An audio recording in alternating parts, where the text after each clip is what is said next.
Salut à tous, on se retrouve aujourd'hui pour parler du Paris Saint-Germain ce samedi 27 avril. On commence directement avec le match du jour car le Paris Saint-Germain joue ce soir. Un match hyper important parce que ça sera certainement ce soir le match du titre pour l'équipe du PSG. Donc réception du Havre, ça sera au Parc des Princes, coup d'envoi 21h. On va parler bien sûr de cette rencontre, mais tout d'abord on va regarder les 5 derniers matchs des deux équipes pour voir l'état de forme des équipes donc concernant le PSG. Donc sur les 5 derniers matchs, bon, il y a une défaite et un nul. Bon, c'était les 4 et 5e dernier match, on peut dire, parce que les 3 derniers matchs, ça a été 3 victoires sur le score de 4-1, bien sûr, contre Lorient, contre Lyon et contre le FC Barcelone. Donc un PSG en forme, bien sûr, avant d'affronter l'équipe du Havre. Et concernant l'équipe du Havre, donc eux, c'est totalement l'inverse. Sur leurs 5 derniers matchs, 4 défaites, 1 match nul, 0 victoire. En plus, ils ont perdu des matchs très importants pour eux, parce qu'ils veulent se maintenir contre Metz, contre Nantes, où ils ne devaient pas perdre. Ils ont perdu à chaque fois 1-0. Donc voilà, c'est une équipe en grande difficulté, mais c'est pas que le Havre, les gars, perd quasiment tous ces matchs, que ça va être facile. Pas du tout, parce que c'est une équipe, les gars, qui va vouloir jouer bien sûr sa survie en Ligue 1, donc ça va être bien sûr très compliqué. Donc un petit coup d'œil les gars au classement avant ce match à ce soir qui peut être bien sûr le match décisif pour le titre. Donc le PSG premier bien sûr, il reste plus que 4 journées, donc 69 points, donc 11 points d'avance sur Monaco. Donc c'est simple, ce soir si tu t'imposes, tu prends encore 3 points de plus, ça fait 14 points sur Monaco, il reste plus qu'après 12 points donnés. Donc voilà, en gros mathématiquement Monaco ne pourra plus revenir sur le PSG. Donc si tu gagnes les gars, c'est fini, tu plies la Ligue 1. Et l'équipe du Havre les gars, donc attention, c'est vrai que son long classement, mais c'est une équipe, voilà, je pense qu'il va jouer vraiment très bas, bloc bas ce soir pour essayer de gêner le maximum le PSG, parce que pour eux un match nul bien sûr sera un très bon résultat. Donc voilà, je pense que ça va être compliqué, mais je pense que le plus compliqué c'est de marquer le premier but. Je pense qu'il y a un but qui arrive tôt dans le match, je pense que ça peut dérouler ce soir. Le point médical avant ce Paris Saint-Germain Le Havre, donc si on ouvre ce point médical, donc Kimpembe effectue ce jour des exercices individuels avec ballon sur le terrain. Donc Kimpembe forfait. Et la même chose aussi pour Sergio Rico, effectue aussi des tests athlétiques au campus PSG afin d'évaluer son état de forme et programmer par la suite un entraînement adapté. Donc voilà les deux forfaits pour cette rencontre. Sinon tout le reste des joueurs bien sûr sont présents pour cette rencontre. Et regardez, si on revient sur l'entraînement hier, on peut voir que tout le monde était là, à part Kimpembe et Rico qui ont loupé. L'entraînement, c'était hier.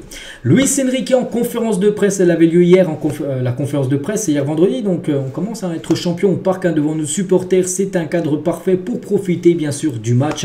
C'est vrai que c'est mieux d'être champion, je pense, à domicile ce soir que si ça aurait été le cas du côté de Lorient, il y a quelques jours, bien sûr. Donc, voilà, ça aura on peut dire une saveur un peu particulière cette rencontre ce soir, s'il y a bien sûr victoire et titre. Donc il parle aussi de Dembélé, il est très important dans la construction du jeu, sa relation avec le but ne dépend que de sa tranquillité dans la finition. S'il décide de faire une passe au lieu de frapper, ça sera but. Toujours avec Luis Enrique, je veux transmettre une ambition et une idée de jeu. Il a également dit, donc le journaliste lui a posé une question, avez-vous été surpris par certains aspects en arrivant ici? Il a dit, je n'ai pas été surpris, depuis le premier jour j'ai été mis en confiance pour travailler sur la même ligne, tout a été facile, c'est un très grand club et notre objectif est de continuer à s'améliorer. Toujours avec Luis Enrique, je crois que chaque match du PSG a été une opportunité pour les joueurs. Vous m'avez montré une statistique où il se dit que je change 5 à 6 joueurs par match. C'est vrai qu'il fait beaucoup de rotation, on le sait. Depuis son arrivée, il l'avait dit. Voilà, moi j'ai pas seulement un groupe de 11 ou 12 joueurs, j'ai un groupe de 22 joueurs. Donc il y aura beaucoup de rotation tout au long de la saison. C'est ça qu'il le montre quasiment à chaque match. Bref, donc il a dit je vais continuer de la même façon. Pourquoi je changerai? Il parle aussi de Kolo Muani. Je suis très content des prestations de Randal Kolo Muani. Je crois qu'il peut faire mieux. Quand il aura retrouvé sa confiance, ses performances seront encore meilleures. Bon, on espère, parce que pour l'instant, c'est plutôt un flop. Kolo Muani a acheté 95 millions d'euros avec les bonus, 80 plus 15 de bonus. Et pour l'instant, c'est très décevant. Donc voilà, en gros, il dit qu'il n'a pas confiance. C'est vrai, peut-être qu'il n'a pas confiance. On espère que la saison future, vu qu'il devrait rester, voilà, maintenant, il n'y aura plus de saison d'adaptation. Maintenant, il devra vraiment montrer ce qu'il vaut, Ronald Kolo Muani, saison prochaine. Toujours avec lui, donc il a une capacité de travail incroyable. Je lui ai donné des encouragements pour qu'il continue. Je ne peux qu'aider les joueurs quand les choses vont moins bien. Mon travail de chercher à ce que tous les joueurs aillent bien. Toujours avec Luis Enrique, il parle aussi du jeune Mayulu. C'est une des surprises très claires. Pour moi, c'est un joueur parfait pour mon type de jeu. Il est très similaire à Warren.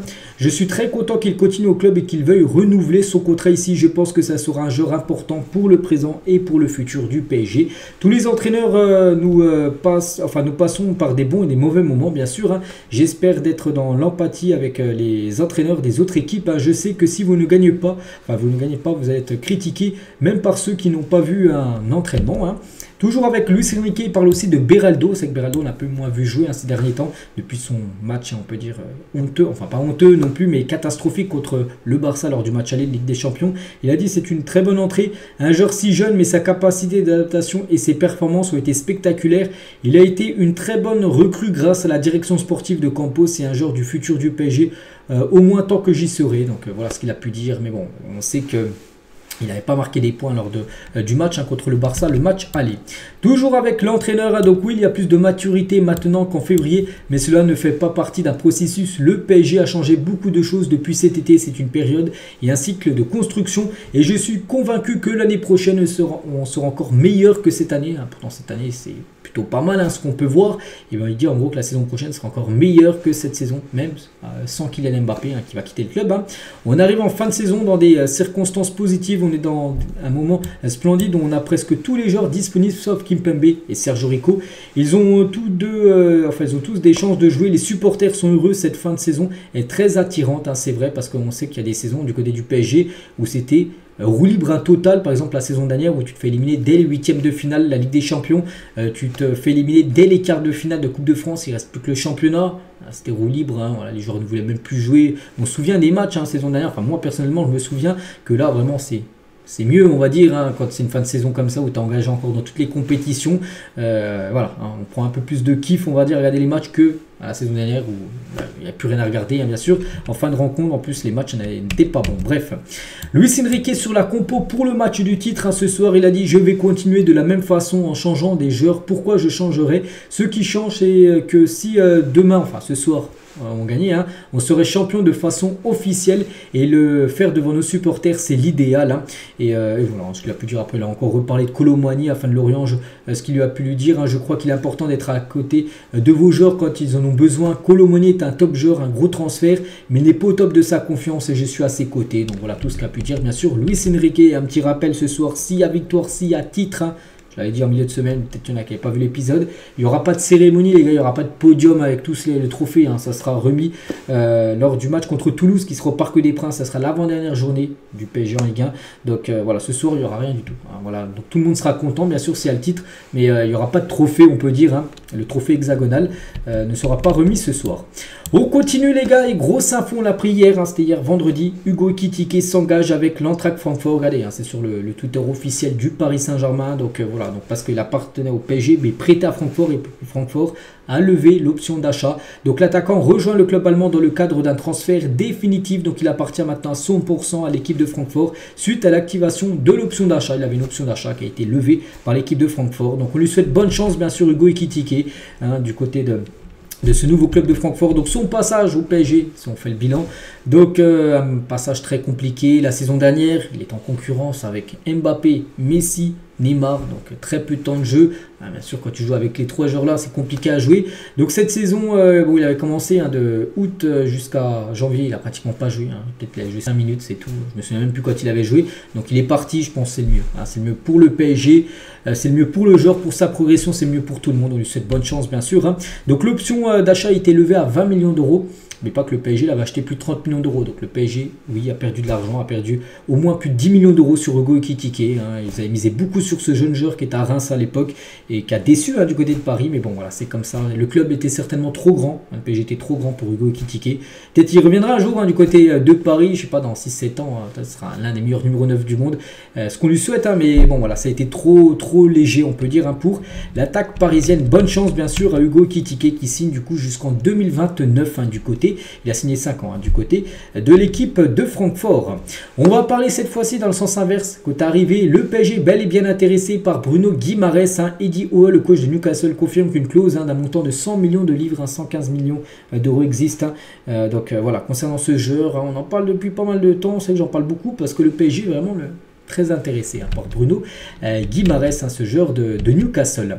Et on finit aujourd'hui, les gars, avec ce joueur, donc Estevao Di Messinho. Donc il a fêté ses 17 ans, c'était il y a 3 ou 4 jours, je me souviens, j'avais parlé de son anniversaire. Bref, intéresse de nombreux clubs européens, dont le Paris Saint-Germain. La dernière offre en date vient du club de la capitale, le PSG. Donc ils avaient fait une grosse offre, par exemple une offre de 70 millions d'euros qui a été refusée par Palmeiras, que Palmeiras en attend encore plus. Donc voilà, tous les grands clubs européens se l'arrachent.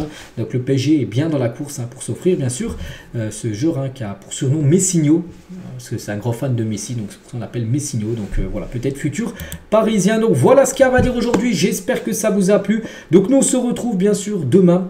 Puis voilà, moi je vous souhaite une très bonne journée. Je vous souhaite également un très bon match ce soir. Peut-être journée spéciale bien sûr.